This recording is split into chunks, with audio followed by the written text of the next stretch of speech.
শুধু তুমি চাও যদি সাজাবো আবার নদী, শুধু তুমি চাও যদি। Hello guys, welcome back to my channel. তো আমরা খাওয়া দাওয়া করে চলে এসেছি এবার বাগানে ঘুরতে। আমরা এসে থেকে এই পার্কটা ঘুরিনি, এবার আমরা পার্কটা ঘুরে নেবো আর তোমাদেরকেও দেখিয়ে দেবো এই পার্কটা। তো চলো দেখানো যাক।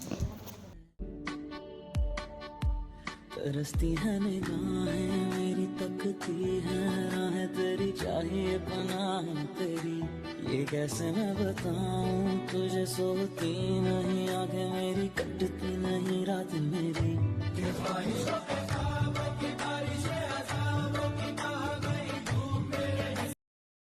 মানে যার বিয়ে তার সাথে এখনো পর্যন্ত দেখা করি না, আমরা শুধু এই ঘুরে বেড়াচ্ছি। এটার মানে মানা যায়? এটা কি মানা যায়? এখনো পর্যন্ত তার শুধু ফটো তুলি। তো এখানে ব্রাইড রেডি হয়ে মন্দিরে চলে এসেছে, তারপর আমরা ব্রাইডের সাথে কিছু ফটো তুলে নিই। তো আমাদের ছবি তোলা হয়ে যাওয়ার পর ব্রাইড নিজে কিছু ছবি তুলতে চলে যায়। তো আজকে ব্লগটা এই পর্যন্তই, দেখা হচ্ছে কাল।